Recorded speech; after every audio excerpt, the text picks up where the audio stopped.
welcome. Thanks for your time today. Thanks for coming to join me. My name's Jeromy. I'm going to walk you through MRO Inventory Optimization and how we approach it. Before I do, I thought I'd just give a little thanks to Digital Thinker, Hexagon EAM, and Visual K, our partners, for their thank them for their support, giving us this opportunity. So, again, my name is Jeromy. I actually grew up just down the road, so this is kind of home for me. My background is maintenance and reliability for many years, from turning wrenches to implementing predictive maintenance programs and mechanical integrity programs, and then finally teaching and implementing maintenance best practices. So a quick show of hands, if there are any maintenance and reliability people in the room. Okay, good. Okay, at least half. Very good. Okay, so that's my background. I am with Verison these days. I've been in the MRO Inventory Optimization space for about 8 years,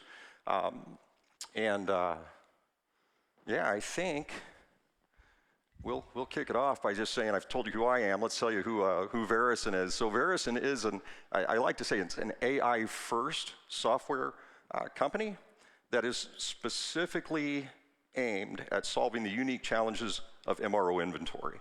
And I say the unique challenges of MRO inventory because not all inventory is created equal, right? When we think about raw materials and finished goods or retail, they have completely different demand patterns that are very predictable. MRO, for those maintenance people and reliability types that raise their hands, we understand that MRO, well, let me back up.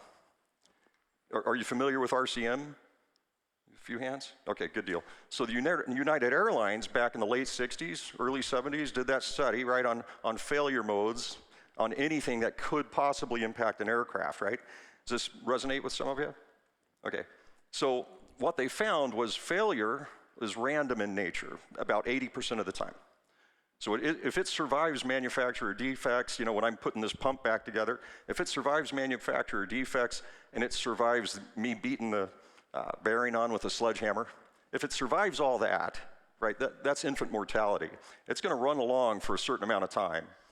What they thought would be wear out pattern, right, proved that was, they proved that was not the case.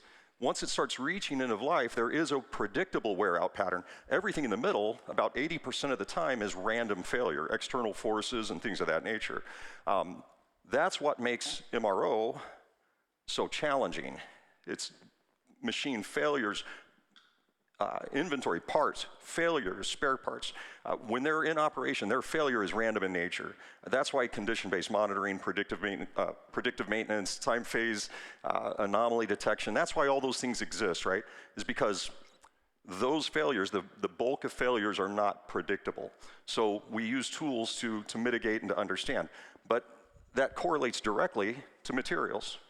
So inventory, maintenance inventory, spare parts, materials, has completely different consumption patterns that are very spiky, lumpy, intermittent. So remember that. That's why there are specific ways to address those challenges in determining how many of these parts we should keep on stock. Right? That's, at the end of the day, what optimization is. So what we do, if I back up just a little bit, we have connectors where we can routinely, automatically extract data from EAM.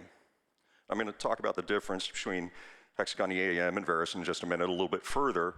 But so we can routinely extract that data into our platform where AI can be applied to understand sometimes bad data, sometimes missing data or incomplete, and start to draw correlations and improve that data with significant business outcomes.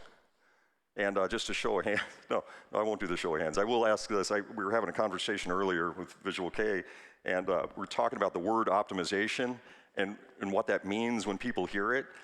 And if you guys analyzed my workday, you might look at it and say, Jeromy, we could optimize your processes, right? And I think of that as a very good thing, okay? But when we talk about inventory, I kind of use the example of my closet. You know, if my wife said she's going to optimize my closet, that means there's a big bag of clothes that are going to the Goodwill.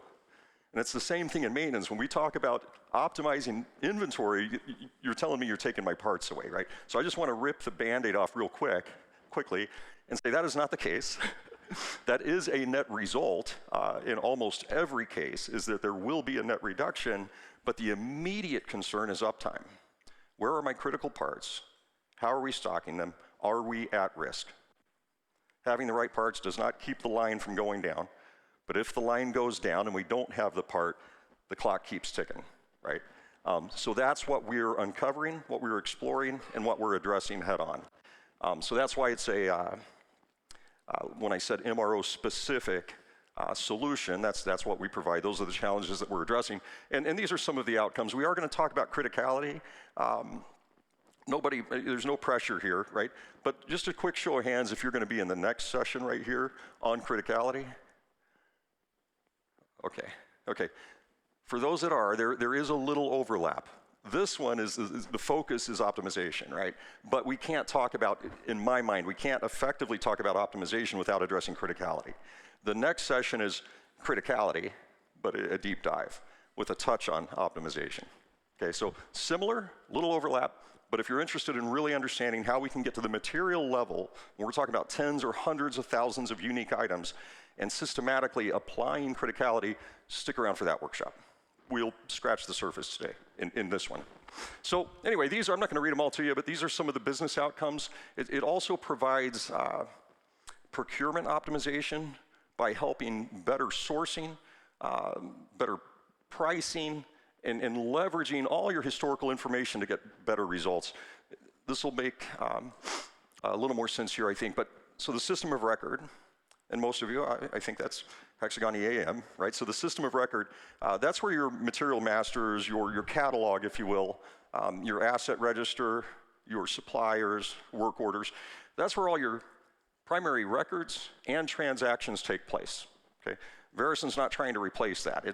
We have no intention of replacing that. We want to complement that by using AI to gain additional insights from all of those transactions. So that's kind of delineating the difference there, I hope. I hope that's pretty clear. Let's see. Yeah, so at the end of the day, though, the outcomes are actionable. It's not providing a report. It's providing actual actionable outcomes where you agree, you disagree, you challenge what it presents as a solution, and that information is pushed back into EAM. So it's a full closed loop, if you will. It's not just a reporting and analytical tool. It's more than that. I'm going to apologize to those coming to the criticality because I'm just kind of torn where I share this story, but I might share a little of the story in both sessions. But what is optimization? And when I'm a car guy, some of you already know that, and so when I think of a car, or when you think of a car, what's the first spare part that you think of? Tires, thank you. So we think of a tire because pretty much every car has a spare tire unless it has run flats, but for decades and ages, every car had a spare tire. There were some exceptions. But why not a spare transmission? It's big, it's heavy, you will never get groceries or your gym bag in the trunk, right, if you have a transmission back there, and your fuel economy is going to go to zero. There are other reasons too. The likelihood of failure of that transmission, my cars, I don't know, I had one fail, I think as early as 80,000 miles, but it was slipping, climbing hills long before it failed. So you had warning signs, you had indicators. If you're getting maintenance, you'd see the transmission fluid, the color is no longer red. I'm a GM guy, but it starts to turn gray. You have indicators, right? A catastrophic failure is extremely rare, extremely unlikely. The tire, very likely. So knock on wood, the last time I came to Greenville was on one of my motorcycles and I did get a flat on the interstate. That was a lot of fun. So catastrophic, sudden, unexpected, and you see what this tire has in common with MRO, right? Lumpy, intermittent demand. But when you need it, you better have it. and typically no warning signals. Just like that 80% of failures are random and not predictable, right? Same thing with your tire blowing out. Now, why don't we keep 4 spare tires in the back? Space again, cost. It's not worth the cost, but also the likelihood, the risk that you're gonna lose all 4 at the same time. Plus, even if you kept 3 back in your warehouse, the garage, are they gonna be dry rotted and of no use by the time you need them? The need for 1, very likely, very high probability. That's optimization. We just covered it all. Okay? We understand usage, we understand corrective or reactive work, we understand break fix, and for these things we stock. If it's planned and scheduled and we know that in advance, we can order it when we need it, right? Optimizing is about striking the right balance between cost and risk. If we can do that, we win. Let you guys read that for a second. So if we can do that, we win. Now, why do we care? And this should be very obvious, but we'll go ahead and talk about it briefly here. It's a margin sinkhole, okay? There's a quote that I've probably butchered over the years, kind of made it my own, but inventory is not an asset, though we keep it on our books as such. It's waste. It's working capital that is not working, and it's subject to damage, deterioration, shrinkage, and obsolescence, right? It's working capital that is not working. So hopefully that speaks for itself, and we can understand why it's a bad thing to have too much inventory. So let's talk about how to optimize. How do we solve this problem? We've got a part, we've got a min-max. What's the right min-max? Well, let's talk about typical approaches, and we'll talk about the solution. The typical approaches that I've seen, again, many, many years in almost every industry, consulting and maintenance, and sometimes actually turning the wrenches in maintenance. But the typical approach is we get a new part, we add it to inventory, maintenance or engineering or whomever gives us their wish list, right? And we set up a stocking level. Sometimes it's the OEM. They give you a parts list for this new asset you just commissioned, and here's the parts you need, and you stock them. Their interest and my interest might not be the same thing. They might be trying to cover warranty. They might be trying to sell me parts. I don't know, right? Engineering is going to provide me their best guess. You use this part on 15 assets, you don't need to stock 15. Maybe 5 will work, right? But it's typically a best guess. Then you're happy, everything's going along. Years later, production goes down, something's wrong. You find out that, oh, it's this part. You go to inventory to find it, it's not there. That's the first time in probably 2 years that somebody revisited the min-max level, because you set it and forget it. You order, you're happy, until an emergency occurs. Then we say instead of 5, let's stock 10. It's typically, that's what I see anyway. I don't see anybody saying no, so we're going to roll with that. I think that's a good conclusion as to typical approaches. Now, here's the challenge. This is an actual part. The description doesn't matter. You can see, if you look in the top blue box, you can see the last 25 months of usage, in order, from oldest to newest, I believe that is. And there are a few things you can gather right off the bat, and that's the lumpy intermittent demand, right? Sporadic. Actually, they went like well over a year, I'm not going to count all those zeros, but well over a year before they needed that part again. But if you look at that on a trend, you would see that there is some kind of forecast that might give us an indication that usage has increased, and the likelihood that we're going to need this part is higher than it used to be. To calculate the min, now this is formula. There are several ways on the books that you can do this. A common approach is this. It's your lead time usage. How many of these parts do you use during the amount of time that it takes to replenish? Right, so you break a minimum, you trigger a reorder, or you review it and do a manual reorder up to the maximum. As time goes by, you're still consuming parts, right? So how many do you consume in the time it takes to replenish? That's lead time usage. And then we add safety stock to that. That's what minimum is. Textbook definition, again, there are other ways, this is the most common. And that safety stock is there to account for variability, because we don't always use 20. Sometimes we use 21, right? So there's some variability, and sometimes we use 0 for months on end. So you see how this data gets very challenging to process. And over that same 25 months, this client for this part only cut 1 PO. So we don't really know if I think it was 9 days is a realistic lead time. You know, maybe they bought it 25 months ago. We don't know if 9 days is a good lead time or not. My point is, you can see why this becomes very difficult for MRO, unlike retail and things of those, the raw materials and things of that nature. What else? Oh, and just for information, this becomes interesting in a minute. They happen to have 59 on hand, and their stock level is 50 and 100. And then the question is that good or bad? Okay. We don't know. We don't know how critical it is. We don't know if it's going to affect environmental health and safety. We don't know if it's going to impact production and uptime. We have no idea. So I would say, it's probably too high. We've never used 50. I think, based on that 9 days, we can get it really quickly. We can get it real quickly. So it seems to me like it's probably a little high. But again, processing this information takes time and some know-how. And that's to understand the bare minimum of what goes into calculating a min. But when we look at, it's the same thing.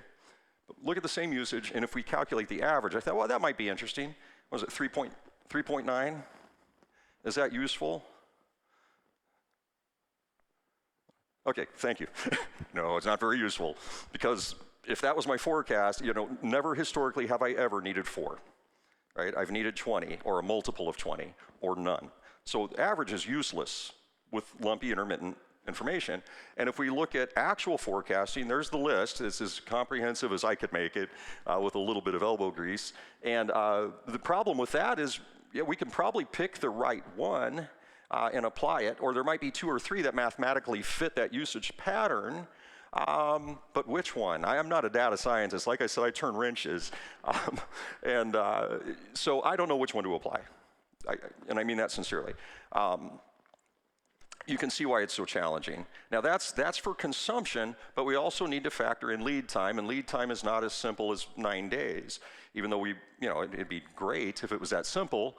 But there are also internal delays, PR to PO, approvals. There are also put away time. If I receive a pop-off valve, right? We're going to do a bench test before I put it on my boiler. Right, so there's put away, there are delays, quality inspections, parts sitting in customs. The supplier did their job, but lead time has a lot of factors other than just what the supplier can do, and that doesn't even begin to talk about variation, right? What's it called? Overshoot, things of that nature, where, well, lead time was here, so lead time usage is X, but this time lead time was longer, so our usage went, we used more, right? So there's supplier variability for lead time. There's also demand variability. You saw that 1 month where we used 40, right? So there's demand variability. So using the right forecast alone doesn't account for variance. Calculating lead time alone doesn't account for variance, and that's what you see in this formula down here for determining the safety stock. The only reason that exists is to account for variance, the things that we can't predict too well. And you can see both of them are a multiple of standard deviation squared. Then we do some other things to come up with a desired service level. Service level, does that ring a bell? Are there goods, bads? Anybody? Okay, so service levels, think of it as availability or fill rate. So if I wanted a 98% service level for this material, that safety stock needs to account for that out of 100 issues or 100 demands, that 98 times, statistically, 98 times that material should be available. So that's what Z-score tying to safety stock down here in this formula is all about. It's about making sure that you achieve the desired availability for that material. Okay? All right. So it's a lot to consider. So the question becomes, can AI help, right? Can it solve these problems? And a very simplistic, at the same time, very, robust? I don't know, simplistic and robust, I don't know. A very straightforward answer is to apply stochastic processing to both demand and lead time. And stochastic processing isn't in and of itself AI, but it is a fundamental part of AI. Stochastic processing is extremely good at accounting for random, lumpy, intermittent, all the things we just talked about with maintenance parts. because it's going to predict, like when you think about AI generating a sentence, it's going to predict that next word, right? The likelihood that what that next word might be. I had some examples there, but it's okay. So again, it's great at variability and it's great at predicting. So when we have this kind of information, stochastic processing can come up with some great insights for us, and that's what I did with this item. To target a 95% service level, so in other words, 5% it might stock out, 95% of the time it should be there when I need it. And after running it through the processing, it came up with a new min-max. Remember the original one? 50 and 100? And our current quantity was 59? Okay, thank you. So it came up with a new min-max of 32 and 40. So the interesting thing with this item, and I just randomly chose it, I mean that sincerely, but the 59, if we accept the 32 and 40, what happens? The next time we issue, it's likely to be around 20. So that 59 becomes 39. If we issue it again, it's likely to be, so we're not going to trigger a reorder yet, right? We issue it again, it's likely to become 19. That triggers a reorder. 19 back up to 40, 21. What did our average issue look like up there? Like 20 and 21, right? It just magically works out. So that's what stochastic processing can do for us with a buffer to ensure that we don't stock out 95% of the time. That's the caveat. We have to know what's acceptable with service level. I heard somebody earlier today kind of float out, well, what about 100%? Well, that's mathematically impossible. Right, 99.99, and the nines keep going, but you can never have 100%. It's just the way the math works. It's not possible. So what do you pick? Because 95% to 98% sounds like a small jump, but that could easily quadruple or more, 10x your inventory value. So at what point is the risk balanced out by the cost? Are we buying a new transmission and putting it in the trunk for no reason whatsoever? The risk isn't there, not to offset that kind of cost. So that is an approach, it happens to be our approach, to optimizing stock. And we're going to talk about some typical challenges. I think I have 4 in here. One, misalignment. And that's, again, I come from maintenance, but if we think about reliability and operations and put them all in the same bucket, and then we think about procurement and supply chain and materials management, and we put all of them in the same bucket, and then over here somewhere, maybe we have finance. We could have done this Venn diagram so many different ways, but I settled on this one. Hopefully it resonates, hopefully that's okay. But there are conflicting priorities. I'm incentivized to keep the plant up and running, right? I'm not incentivized for downtime, that's for darn sure. So I have a conflicting interest that I want to keep extra stock. You're not taking my parts, Mr. Procurement guy. Finance has a vested interest in controlling the capital, right? Improving the profit margin and all these other kind of factors. So we have conflicting KPIs, really, at the end of the day, but we all want the same thing. We all want maximum profitability and uptime, right? But at what cost is the question. So, so that's the first typical challenge. The second is understanding risk. Is 95% okay for that item? Should it be 98% or 80%? Most of the maintenance and reliability people know that sometimes run to failure is an effective strategy. It's okay to let a certain asset fail if that has less financial impact than maintaining it or running a predictive maintenance program on it, right? Sometimes run to fail, when it's a conscious choice, is a perfectly acceptable outcome, right? So is 95% an acceptable outcome? We have to understand the risk. So how do we do that? Well, that's the next session, but I am going to scratch the surface on this session, and that's through understanding criticality. Now, I should have kept benchmarks over the years, but I did not. But let's just say an average plant or manufacturing facility, maybe it has 1,000 assets. And I'm just spitballing here, there's no benchmarks. For those 1,000 assets out there on the production floor, for every one of those, you might have, again, I'm just spitballing, but you might have 10 to 20 spare parts, or parts that make up that asset, right? That contribute to its health and operation. But then you have all these other spare parts too, or materials, consumables, cleaning supplies, shop supplies, welding rods, leather gloves, you name it.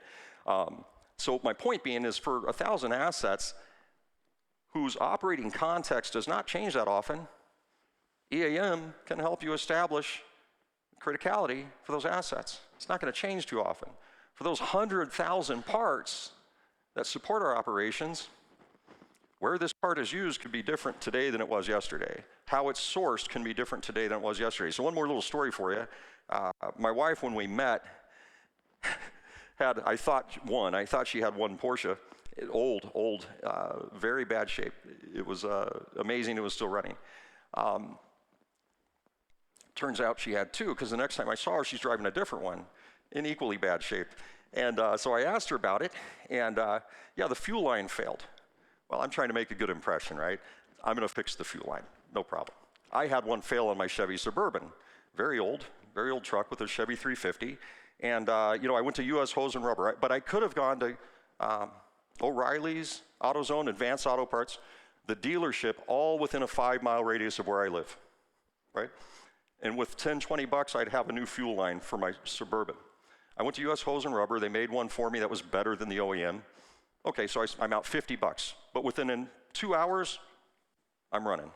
Is that fuel line critical? I think everybody in here knows that, yes, you can't run without. It's absolutely critical. So I'm thinking I'm going to make a good impression with my little sweetie there, and I'm going to fix this fuel line. I was wrong. I was really, really wrong. Yeah, it was metal. It was high pressure, special fasteners at the end that I've never seen before. So I call all 5 auto parts stores, and they're like, no, that you're not getting that here. I call the dealership. They're like, we don't even know what you're talking about. So I drive this old thing. I drove well, that was another old thing. I drove my Suburban to the Atlanta Porsche dealer. We went through a catalog together. I said, yeah, that right there. They said, oh. They got on a phone. They're calling Germany. Long story short, 6 months later and $600 later, instead of 20 bucks in 2 hours, right? Are they both critical? Absolutely. Absolutely, you can't live without either one. You're dead in the water or on the side of the road. You're not going anywhere. They are both critical. So when you look at it from maintenance and operations view, if these parts support that asset and that asset's critical, these parts are critical. If they affect up, the operation of that pump, they're equally critical. So that's a great starting point. But by the way, there might be certain materials based on their class alone, like cleaning supplies, office supplies. You might say, based on their material class, they're not, I don't care if they are issued to that asset. Don't let them inherit the criticality from that asset. But that's what we're doing here. We're saying, is there a bill of material? Is there a parts list? Or through your 10 years of work order history, are there transactions that show that these parts have been issued to critical assets? That is a great starting point. But just like that fuel line, that's not the whole story. One was 2 hours of downtime and 20, 40 bucks, well, 50, because I got the custom one. The other one was 6 months and $600, which is why she had the spare Porsche, by the way. So we want to balance that. Remember that collaboration, the different aligning strategies in different departments. And so we want to temper, or I think that's the right word, the expectations of availability with procurement insights, right? If these critical parts can be sourced from multiple suppliers in a very consistent short amount of time, do we have to stock this many, or can we accept a little more risk? So when you have departments talking on the same language and understanding that the outcomes, then we can accept a little more risk. But that item, that's my impeller for that pump there, but that item that might have maybe it has to come from the OEM to preserve warranty, maybe it's manufactured in Germany, and it's gonna take 6 months to get here. Whatever the case may be, the procurement logic says, yeah, keep it at 98%, it's high risk. So when we understand risk, we can get alignment, we can start to solve problems, because we have the same desired outcomes. Time management, speaking of which, okay, we're good. Time management. Let's see. Yeah, anybody know what that 2080 represents? Thank you, perfect. Yeah, work hours. Now, what role typically sets stocking strategies? I'm thinking like materials manager, inventory analyst, any of those kind of roles, right, is typically setting it. The sad truth is they don't have 2,080 hours because they're not just setting stocking strategies, right?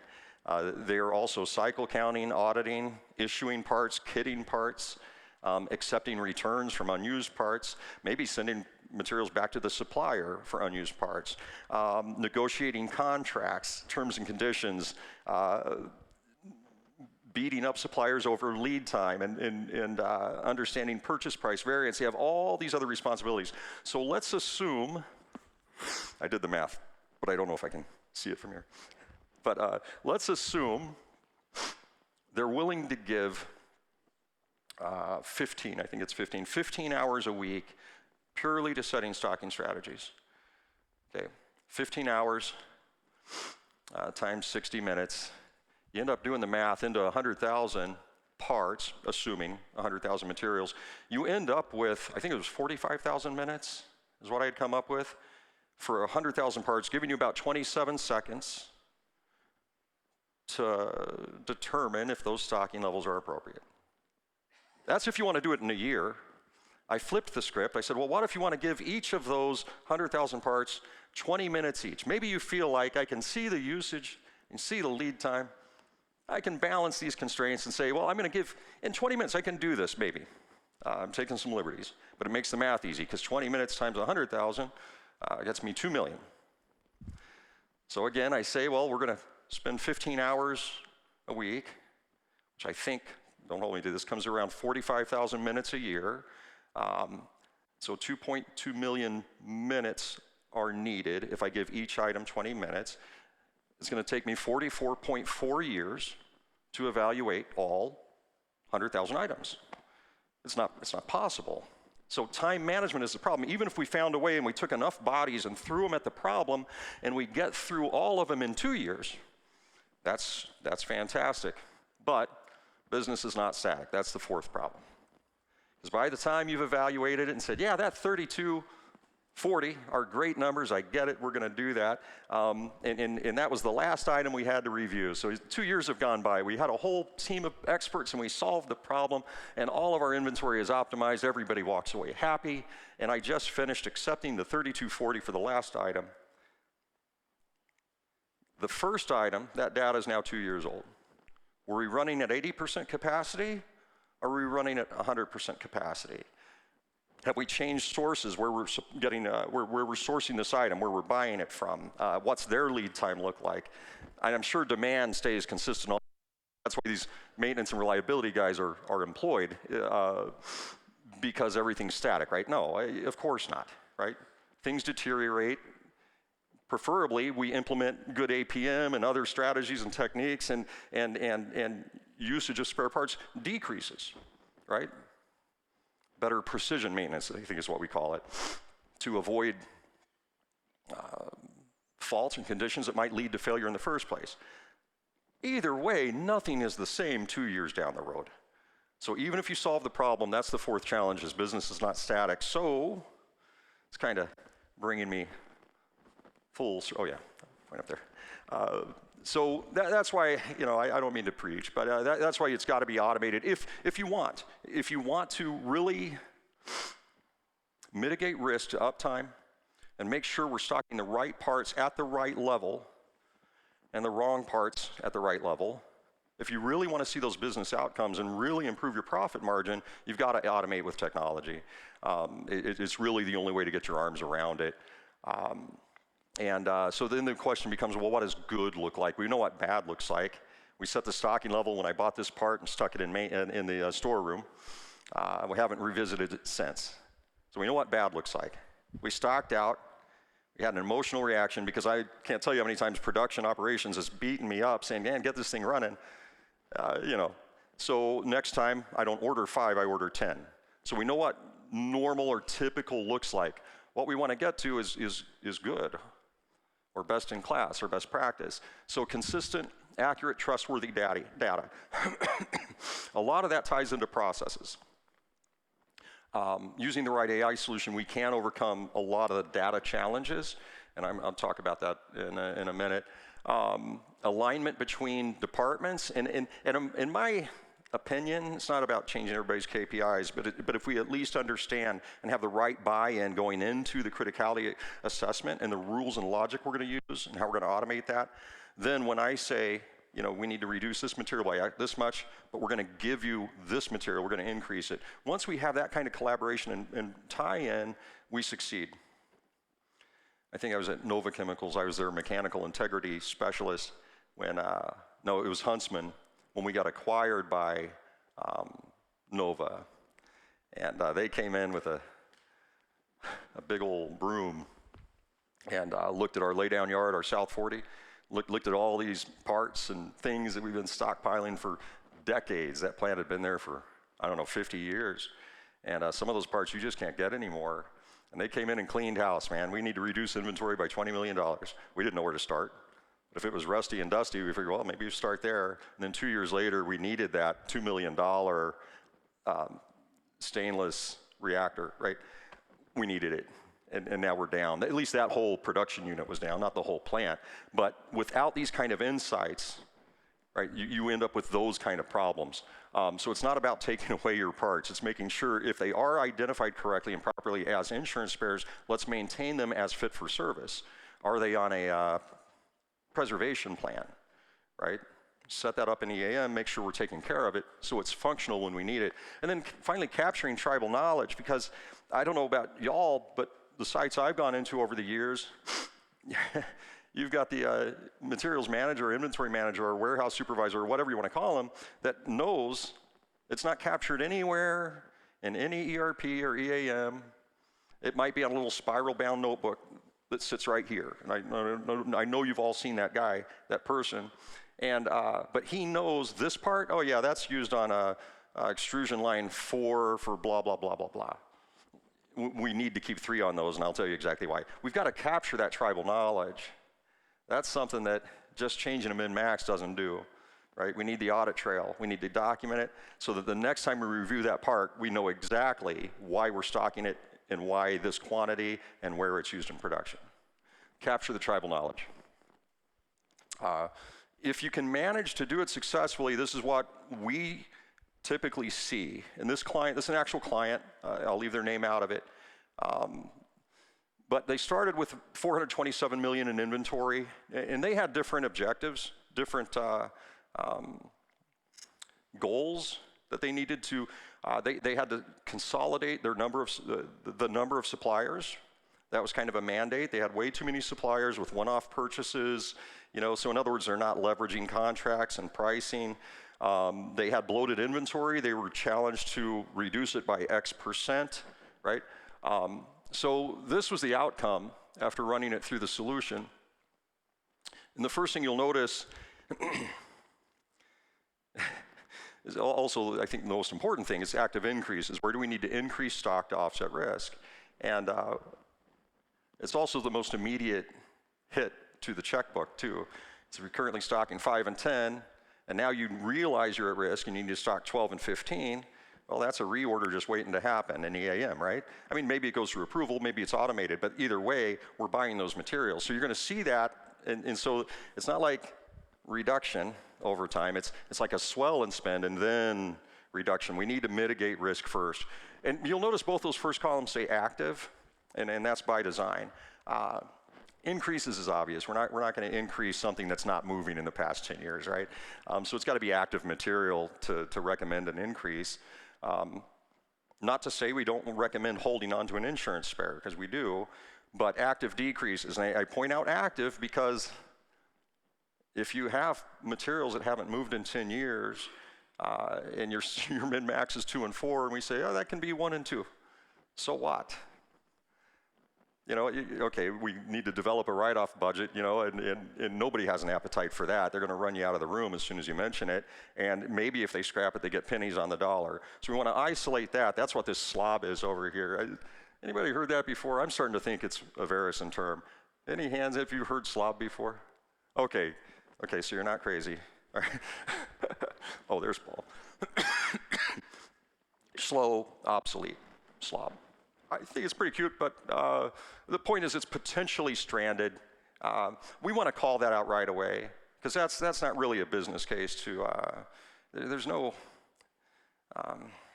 pressing need to act on that, right? It's been a problem, it is a problem. Can we help with that? Sure. There are ways to address it and ways we can help, but the idea is that let's not count that as savings, because it's not. right? Let's look at things that are actually churning and burning and moving where we can right-size that inventory. And those reductions are going to pay for your APM program. Those reductions are going to pay for your reliability transformation program. They're going to pay for your next EAM upgrade or module or whatever users you want to do. The point is it frees up that working capital, however you want to use it.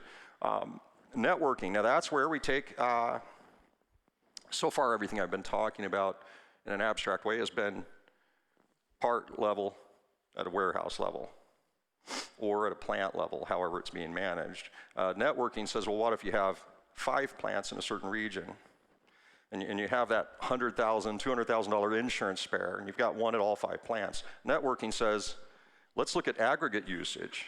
Let's look at aggregate demand.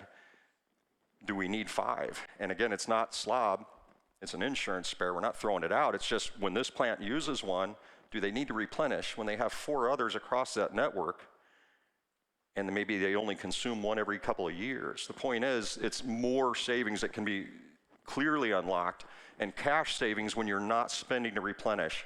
Sunk cost is that inventory you've already bought. We're saying, hey, you can reduce your stocking levels. The cash savings is when you're not replenishing because you're consuming down to right size your safety stock. So that's the actual hard cash savings. Repairable, I know I haven't set the stage with our AI. I'm going to do that on the next slide. But repairable, the idea is, look, I'm not talking about the repair process, like rebuilding a pump. What I'm talking about is using a large language model that's specifically MRO trained to match a repair facility, a repair company, to a client's catalog and say, oh, wait, these 10,000 items that you've been replacing, we actually repair those for 50 cents on the dollar, right? So that's another use case that AI starts to unlock. And then VMI, I won't dig too deeply into that, but what can we move to a kind of vending machine? What can we isolate and get off of our books and consider that a working capital reduction? And then deduplication, again, if we can leverage that large language model, I'm going to explore that in just a second, saved it for the end, then we can identify duplication. Now, whether that's at a storeroom level, where this part is really the same, but they have different stock codes or material IDs, or whether it's looking across the organization to free up the networking potential, or when I do stock out, can I find that item at a sister site and get it in a couple hours instead of 6 months? Right, so it starts to unlock all that kind of use case. And then tailspin and purchase price variance, additional insights we get when we start to really understand materials and how they're being sourced. So again, big size of the prize there. I'd focus on that first like 40 million-ish dollar reduction, worry about slob for later. But these are the kind of things you can expect when you do right size your inventory. And I've seen this over a little over 8 years now. Not always exactly the same, but it's always directionally the same. And the way that Verison solves it, again, as I said in the beginning, we're an AI-first software solution, specifically and only tailored to solving the unique challenges of MRO. We talked about some of those unique challenges, the demand, the usage, the consumption being lumpy and intermittent, the lead times being highly variable, the 80% of failures being random, right? We talked about all those things. What we didn't talk about is, quick show of hands, if you were to go into your EAM today and search the word, maybe you're looking for a valve. How many of you would find valve and nothing else in your catalog? Okay, a few hands, okay. Yeah, I've seen as many as like 20 in a customer's catalog. Different material IDs, valve. Not ball valve, not gate valve, not knife valve, just valve, right? So there's another type of data quality issue that we need to overcome other than just strange usage patterns, things that are very difficult to predict. There's bad data, and it's gonna happen. But the idea is we can use a vector database, graph database, similarity graph, whatever you want to call it, train a large language model for that database, let the database understand that when I type valve, well, it also checks my manufacturer part number, or if there was some free text PO associated with this, or some other purchase information that I'm not seeing when I search valve, let AI learn that and figure that out and say, I think this is the valve you're looking for, right? We can unlock that with a specifically tuned large language model, not with ChatGPT or any of those, right? It's got to be specifically trained on MRO. So we've got like 50, it's actually a little over this now, but between 50 and 60 million unique SKUs that it's been trained on, billions of transactions. So that's the core of our solution. That's the foundational, fundamental AI that starts to unlock all these other use cases. The other is the user in the loop, the machine learning. So if I disagree with this recommendation, you want to take my stock from here to here, item by item, and here to here, and you want to do these changes. If statistically, if I disagree enough, maybe it's because our plant is at capacity. We're selling every widget we can push out the door. Let that user input start to train the model so it gets more intelligent and starts making even better recommendations for your current operating context, right? Now that might frighten some people. You can always just turn it off. It is an option. But you can let the model learn from the user's input. And then finally, well, I really did cover this, I think, with the first one, the large language model, natural language processing, and the use cases that can unlock. I mentioned searching for a valve, for example, but the identification of duplication and letting the solution present that to you also unlocks other kind of hidden values. It's not just, hey, can we consume these parts correctly and set the right min-max? It's also which one's being sourced better for the best pricing from the best performing vendor, right? So it's a lot of other use cases. And then generative AI. So this is the only generative AI we're relying on right now for very good reason, for data security and client security. But just to push out a few details, like current min-max, recommended min-max, usage, no description, no part number, no price that you paid, just certain key data elements around consumption so that the generative AI comes back and say, hey, you're currently in normal English. Jeromy, you're normally stocking this. You're achieving a service level of 99%. This is not a critical item. It's like low. And if you reduce to here, you'll actually, free up this much money in working capital, and you'll still achieve a desired 90% service level. So that's the generative AI piece. Tell me in plain English without showing me the stochastic processing and all the math. I don't need that. I need English. Why should I accept this? And then finally, using AI to categorize, classify, and group materials. Again, using all those attributes to understand that at the end of the day, who was it recently had it was a gate valve. Yeah, they had a gate valve. And the UN, I always get this wrong, UNSPC, USN, somebody help me? There we go. I won't say it's dyslexia, but there's a problem right here that cannot say that. But it's a universal coding and classification, right? And that gate valve was classified under fencing, because it's a gate, right? That was pretty ironic. Well, you can use AI to clean all that up and say, no, it's a valve, right? It's not a gate. It's not fencing material. It's not keeping the cattle in or anything of that nature. So that's the foundation.